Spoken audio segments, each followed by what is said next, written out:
हाय दोस्तों, कैसे हैं आप सब। और आशा करती हूँ आप बहुत अच्छे से होंगे।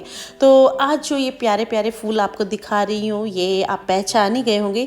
ये बिल्कुल गुलाब से की तरह दिखने वाला फूल है रेनकुलस का। दोस्तों बिल्कुल उसी की तरह पंखुड़ियाँ आती हैं और कलर्स इसके बहुत प्यारे प्यारे आते हैं, लेकिन इसमें बस खुशबू नहीं होती। और ये सीजनल फूल है और ये अक्टूबर नवंबर में हम इसको ग्रो करते हैं और ये फरवरी मार्च तक फ्लावर देता है और बहुत खूबसूरत इसमें फूल आते हैं। तो कम से कम इसके फूलों पर सैपलिंग से लेके फूलों तक आने का जो समय है वो 90 से 100 दिन तक का होता है। तो चलिए आज बात करेंगे रेनकुलस के ऊपर। तो दोस्तों इसमें आपको पूरी स्टेप बाय स्टेप सारी जानकारी दूंगी, तो आप वीडियो में अंत तक बने रहें, कोई भी स्टेप आप छोड़ें नहीं, तो रिज़ल्ट आपको बिल्कुल मेरी तरह मिलेंगे। तो दोस्तों ये मेरा जो वीडियो है पिछले साल का है और उसके जो रिज़ल्ट्स हैं वो भी मैं आपको दिखा रही हूँ। और आज मैं आपको सिखाऊंगी इसकी सैपलिंग्स को कैसे ग्रो करना है, हमें सॉइल मिक्स कैसे बनाना है और फिर टाइम टाइम पर इसको क्या फर्टिलाइज़र देना है। तो पूरी आपको इसकी जितनी भी ग्रोथ है उसके बारे में बताऊँगी। तो चलिए पहले हम शुरुआत करते हैं इसकी मिट्टी बनाने से, कि कैसी इसकी मिट्टी हो और कैसे हम इसको ग्रो कर सकते हैं। दोस्तों हम इसको दो तरीके से ग्रो कर सकते हैं। एक तो इसकी इस तरह की छोटी छोटी सैपलिंग्स होती हैं, देखिए टोकरी में लगी हुई आती हैं, और एक इसके जो बल्ब्स होते हैं हम उसके थ्रू भी इनको ग्रो कर सकते हैं। तो देखिए इस तरह आजकल आपको नर्सरी में या फिर जहाँ पर सीडलिंग्स मिलती हैं, सैपलिंग्स मिलती हैं, उस वाली शॉप से आप इसको ला सकते हैं। तो दोस्तों ये सस्ती आती हैं, मतलब इतनी महंगी तो नहीं आती है। अगर आप बाज़ार में इसका तैयार पौधा लेते हैं तो आपको 150 रुपये तक का मिलता है, लेकिन अगर आप छोटी छोटी सैपलिंग्स लगा लेंगे तो 15 से 20 रुपये तक की ये सैपलिंग्स होती हैं। और इनको आप एक बार लगा लेंगे तो रूट्स जो हैं बहुत अच्छी डेवलप हो जाती हैं, जिसके कारण जो फ्लावरिंग है वो बहुत ज़्यादा अच्छी होती है। तो सबसे पहले दोस्तों इसका जो सॉइल मिक्स है वो कैसे लेना है, वो होना चाहिए वेल ड्रेनिंग, यानी भुरभुरा सॉइल मिक्स बनाना है जिसमें पानी बिल्कुल टिके नहीं। और इस तरह की मिट्टी आपको पहले निकाल लेनी। अगर आपके पास पुरानी मिट्टी है तो उसको पूरी सोलराइज़ करिए और अच्छे से हवा लगा लीजिए और फिर उसमें मिलाने हैं। जैसे कि आप गमले मेरे देख रहे हैं, मैं भर रही हूँ, तो 70% के करीब इसमें मिट्टी है। मिट्टी में रेत दोस्तों मिली हुई है। और अगर आप के यहाँ बहुत ज़्यादा चिकनी मिट्टी है तो आप इसमें राइस हस्क जो होता है, चावल की जो भूसी होती है, उसको मिला सकते हैं, और या फिर आप इसमें थोड़ा कोकोपीट भी मिला सकते हैं। तो इस तरह से दोस्तों आप इसका पॉटिंग मिक्स बनाइए। इसमें नीम खली भी डालिए और साथ में डालिए थोड़ा सा फंगीसाइड पाउडर और थोड़े से DAP के दाने। उससे क्या होता है कि ये 3 से 4 महीने इसका लाइफ साइकिल होता है, बार बार हमें फर्टिलाइज़ करना नहीं पड़ेगा। इसलिए आप सॉइल मिक्स ही बहुत अच्छा बना लीजिए, काफ़ी रिच बना लीजिए, जिससे कि आपकी जो पौध है या फिर जो आपके इसका रेनकुलस का प्लांट है बहुत अच्छा ग्रो करेगा। अब ये जो टोकरी आप देख रहे हैं इसको पीछे से पुश करेंगे अगर आप अच्छे से, तो ये पूरी की पूरी निकल जाती है। और ये पीट मॉस में लगी हुई सैपलिंग्स होती हैं दोस्तों। तो जो पीट मॉस है उसको आप झाड़ सकते हैं और तब आप इसको लगा सकते हैं। अगर आप चाहें तो आप पानी से धोकर भी इनको ग्रो कर सकते हैं। तो इस तरह से दोस्तों आप देख रहे हैं सारी की सारी मैंने जितनी सैपलिंग्स थी वो लगा ली हैं सारे ही गमलों में। देखिए इस तरह से रेनकुलस लगा लिया है मैंने, और भी बहुत सारी सीजनल पौध लगा ली है। तो आप जिस टाइम पे इनको ग्रो करें तो ऐसा टाइम हो, या तो हल्का सा शाम का टाइम हो, मतलब बहुत ज़्यादा सीधी धूप इन पे मत पड़े और बिल्कुल दिन की तेज़ सनलाइट में आप इनको ना लगाएं। हल्की सी शाम हो जाए, जैसे 4-5 बजे के करीब आप इनको लगा दीजिए, तो आपकी जो सैपलिंग्स हैं मुरझाएंगी नहीं और उसको पूरी रात की ठंडक मिलेगी, जिससे कि वो मुरझाएंगी भी नहीं। तो दोस्तों इसी तरह से जो सैपलिंग्स हैं उनको लगाना है। अब मैं आपको बता रही हूँ इसका पॉट साइज़। तो दोस्तों सबसे पहले तो आपको बताऊँगी कि जो ये छोटी छोटी सैपलिंग्स लगाई हैं, जब पौधा अच्छे से ग्रोथ करता है तो नीचे बल्ब बनाता है। तो बहुत ज़्यादा छोटा गमला ना लीजिए, 7 से 8 इंच का गमला कम से कम आप इसका लीजिएगा और उसमें एक पौधा लगाइएगा। अगर आपका गमला जो है बड़ा है, जैसे कि 12 इंच का है, 10 इंच का है, तब आप उसमें 2 पौधे भी लगा सकते हैं, और बड़ा है तो 3 पौधे लगा लीजिए। अगर आप चाहें तो इसको आप क्यारी में बॉर्डर के रूप में भी लगा सकते हैं। बहुत ही अच्छे सुंदर फूल खिलते हैं। और देख रहे हैं फूलों का कलर्स कितना प्यारा है, जैसे ये बेबी पिंक कलर है, इसके बगल में ही आप देख रहे हैं कि चटक येलो कलर है। इस तरह से दोस्तों इसमें orange colour, red colour, cream colour, white colour, इस तरह के कलर्स आते हैं। पिंक के भी बहुत सारे शेड होते हैं, जैसे गाजरी कलर हो गया, बेबी पिंक कलर हो गया। तो पिंक पे भी बहुत सारे वेरिएशंस होती हैं।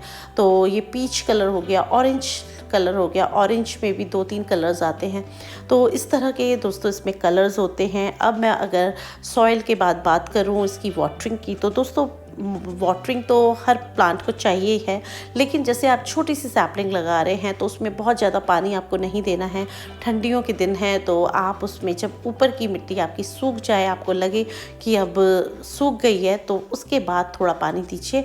नहीं तो छोटी छोटी सैपलिंग्स है, उन्हें बचाना बहुत मुश्किल हो जाता है। और जब आपका पौधा जो है ब्लूम पे आए यानी कलियां बन जाए, तब उसमें पानी की बिल्कुल कमी मत होने दें, क्योंकि एकदम से पौधा ज़्यादा तेज़ गर्मी में, जैसे फरवरी के टाइम पे ये फ्लावर्स खिलते हैं, तो कई बार फरवरी में बहुत चटक धूप हो जाती है, तो उस टाइम पे आपके जो प्लांट्स हैं या इसकी जो पत्तियां हैं एकदम से नीचे मुरझा कर गिरने लगती हैं।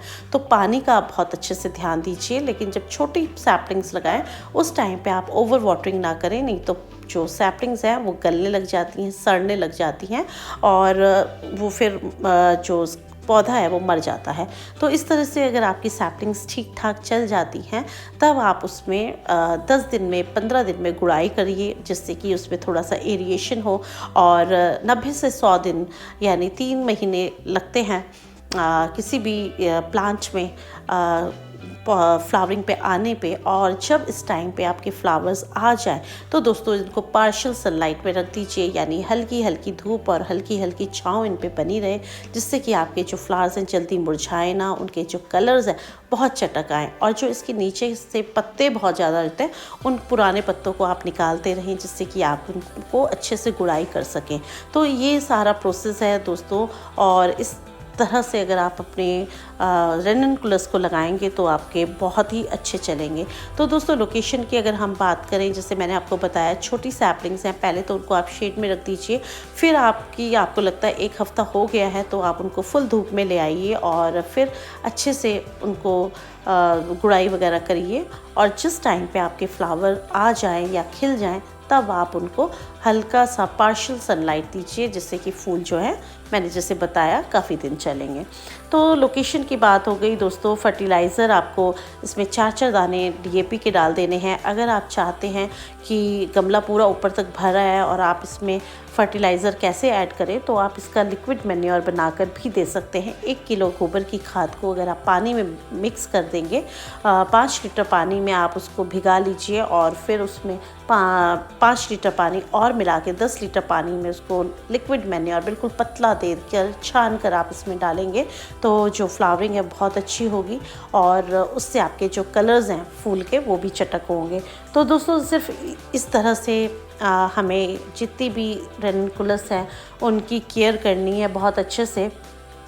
अगर आप इस तरह से करेंगे और जब आपको लगे कि अब हमारे फूल जो हैं झड़ कर गिरने लगे हैं, इसकी जो पत्तियां हैं वो भी पीली होने लगी हैं, मतलब हमारे पौधे की एज हो गई है, अब इसमें फ्लावर्स नहीं आएंगे, तब आपको क्या करना है, तब आपको उन प्लांट्स को उसी में छोड़कर मैच्योर होने तक रखिए। और जब आप उसको निकाल लेंगे तब आप उसकी जो जड़ है उनको आप कट कर अगले सीज़न के लिए रख लीजिए। तो बिल्कुल पंजे के आकार के, जैसे जड़ों के आकार के जो इसके बल्ब्स होते हैं, और उनको आप ऊपर से कट कर दीजिए। उनको हल्का सा पानी में चाहे धो लीजिए और या फिर मिट्टी को झाड़ कर छाया में सुखा दीजिए। और जब वो सूख जाए तो नेक्स्ट सीज़न के लिए दोस्तों उसको आप किसी गत्ते की डब्बे में भर कर रख दीजिए, कोकोपीट में रख दीजिए और नेक्स्ट सीज़न पे फिर उसको कोकोपीट में या पीट मॉस में उनको पहले ग्रो करेंगे, और जब उसमें स्प्राउटिंग हो जाएगी तब हम उसको ट्रांसप्लांट करेंगे। तो इस तरह से दोस्तों इनके रेनकुलस के जितने भी प्लांट्स हैं उनको अगले सीज़न के लिए भी आप सेव कर सकते हैं। तो मैं कह सकती हूँ कि ये एक बार आप लाएंगे तो बार बार इसको लगाना पसंद करेंगे। और अगर आपसे बल्ब्स नहीं ग्रो होते हैं तो कोई प्रॉब्लम नहीं है, आप इसकी सैपलिंग से इनको ग्रो कर लीजिए। तो दोस्तों अगर आप इसका तैयार पौधा लेने जाएंगे बाज़ार में तो आपको 150 रुपये तक का पड़ता है, लेकिन अगर आप इसकी छोटी छोटी सैपलिंग्स को लगा लेंगे तो 15 से 20 रुपये तक की सैपलिंग्स अलग अलग दुकानों के या शहरों के अलग रेट्स होते हैं, इस तरह से मिल जाएंगी और इसका आप पूरा जो मज़ा है वो ले पाएंगे। देखिए कलर्स देखते चलिए, कितने प्यारे प्यारे इसके कलर्स हैं, बहुत खूबसूरत फूल है और इतने छोटे से गमले में देखिए कितने अच्छे खिल रहे हैं। तो दोस्तों आशा करती हूँ आपको वीडियो अच्छा लगा होगा। अगर अच्छा लगे तो प्लीज़ एक लाइक कीजिए, और अगर आपने मेरे चैनल को अभी तक सब्सक्राइब नहीं करा है तो कर लीजिए। फिर मिलते हैं आपसे किसी नई वीडियो में किसी नए टॉपिक के साथ। तब तक के लिए हैप्पी गार्डनिंग, गुड बाय दोस्तों।